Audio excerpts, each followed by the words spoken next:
La question numéro 37 porte sur une opération sous mandat de la communauté d'agglomération Mont-Saint-Michel-Normandie pour le financement du tiers-lieu situé à Avranches, rampe de l'Biche, au premier étage du centre administratif municipal. Et c'est Hervé qui rapporte. Hervé, est-ce que tu as encore un peu de souffle pour cette dernière question ? Question 37. Opération sous mandat avec la communauté d'agglomération au sujet du financement du tiers-lieu à Avranches. Alors du souffle, il m'en reste. Pour faire face aux besoins identifiés auprès des professionnels, la communauté d'agglomération a décidé la création d'un tiers-lieu, d'espace de travail collaboratif, donc qui est installé au premier étage de l'immeuble qu'on appelle la rampe de l'Biche à Avranches. Ce bâtiment est propriété de la ville d'Avranches.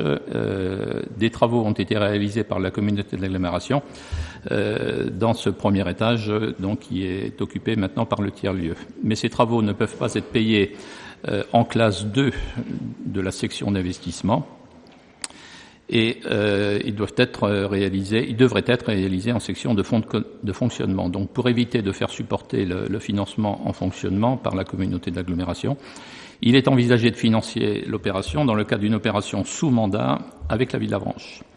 Un compte 458 est ouvert dans la collectivité du mandataire qui exécute en vertu de la présente convention l'exercice de tout ou partie des attributions de la maîtrise d'ouvrage pour le compte de la collectivité mandante. Donc c'est ce qu'on appelle l'opération sous mandat.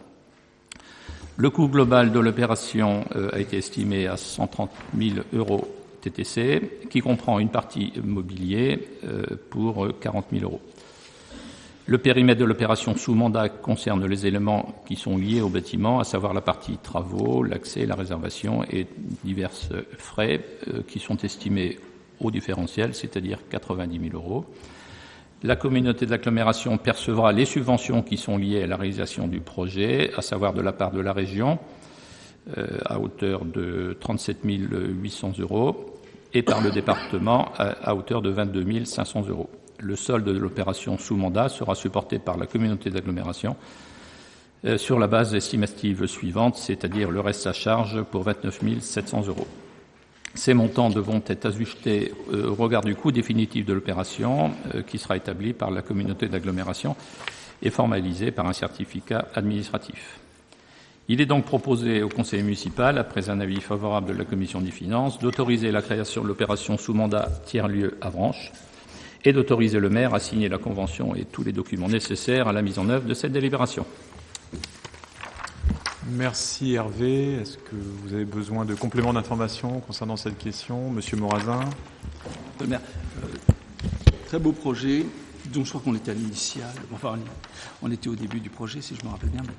C'est très bien, c'est formidable. La seule chose qui me gêne, c'est le nom de ce tiers-lieu. C'est un nom à consonance britannique et j'aurais aimé plutôt qu'il soit un terme plus français quelque part.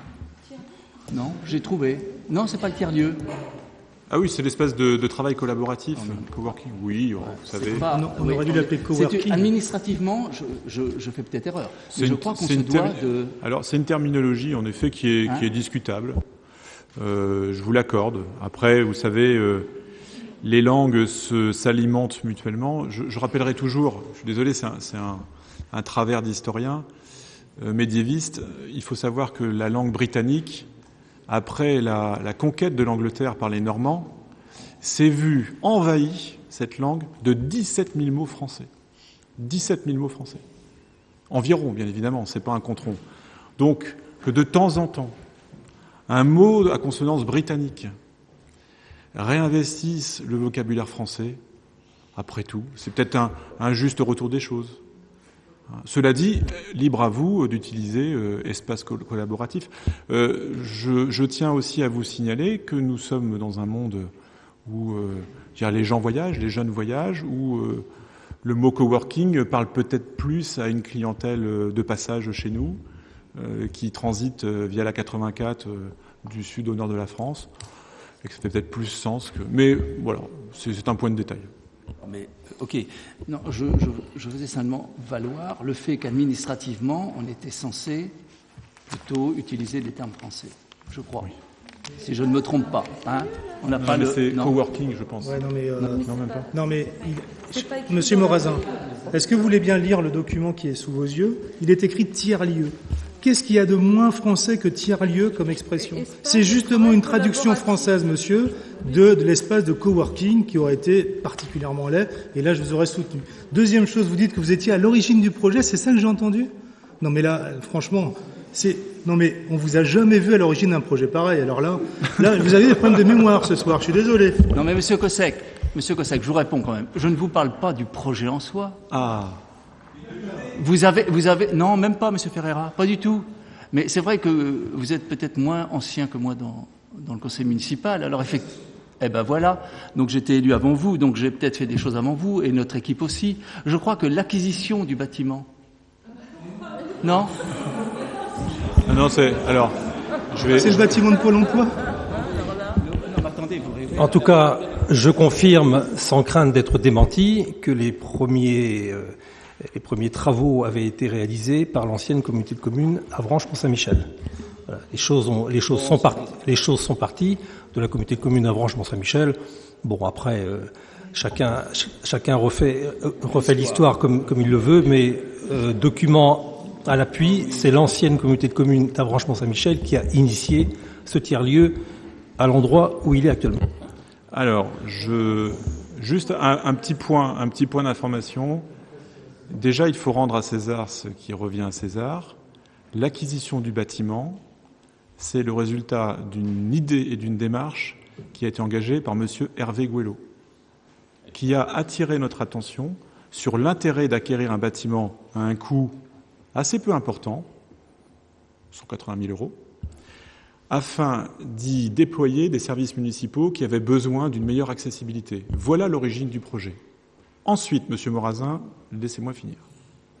Ensuite, en effet, nous avions commencé à travailler, et c'était dans notre programme des élections municipales, un projet de pépinière d'entreprise, en tout cas d'espace où nous aurions pu favoriser dans le centre-ville d'Avranches l'émergence de projets innovants, de jeunes entrepreneurs.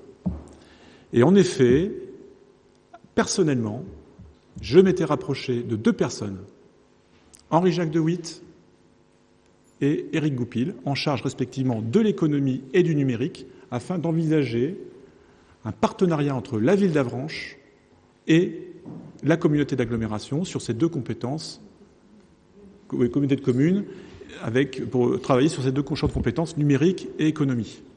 Et en effet, nous avons conduit, avec Henri-Jacques de Witt et Éric Goupil, une réflexion qui a cheminé. On avait même évoqué à l'époque, on avait visité à plusieurs fois le bâtiment, l'ancien tribunal d'instance. C'était le premier projet, c'était le tribunal d'instance. Puis ensuite, le CADA est arrivé et le CADA a jeté son dévolu. Donc on a continué à cheminer. Il a même fallu, à un moment donné, envisager que ce projet voit le jour ailleurs. Et puis, en finalisant l'acquisition de l'ancien Pôle emploi, nous avons constaté qu'il y avait cet étage qui était disponible et qui pouvait correspondre. Donc en effet, de par les compétences, c'est bien l'ancienne communauté de communes qui a amorcé le projet, mais avec une volonté qui était bien municipale à la base. Donc, encore une fois, c'est comme pour le fonds de concours, stade de foot, c'est comme toutes ces choses qu'on essaie de construire au bloc communal, il n'y a pas de compétition, il y a juste du partenariat. Le jour où vous comprendrez qu'il est plus profitable d'être dans une logique de coopération et non plus d'affrontement, eh bien, je pense qu'on aura fait un grand pas. Monsieur Morazin. Vous m'accorderez que je ne suis pas dans une notion d'affrontement. Pas du tout. Bien.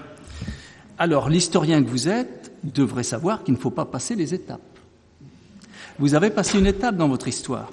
L'étape, c'est qu'à un moment donné, nous avons failli ne pas avoir ce bâtiment, puisque un organisme voulait réquisitionner tous les bâtiments qui appartenaient à l'Agence nationale de l'emploi. Non, c'est pas ça. Ah si. Ah, non, monsieur Morazin, là, vous vous fourvoyez. On a failli le perdre, ce bâtiment. Non, on a failli le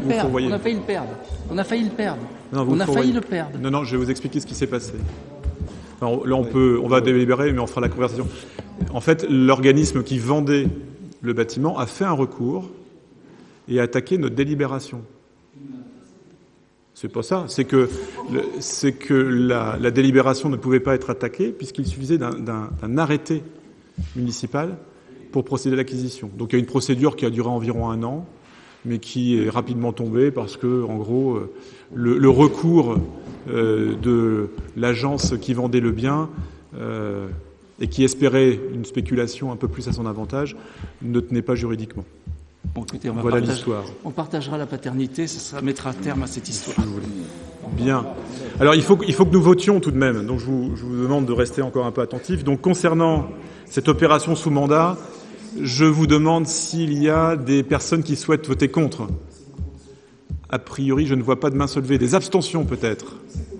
Pas d'abstention. Donc je constate qu'à l'unanimité, donc cette question numéro 37 est adoptée.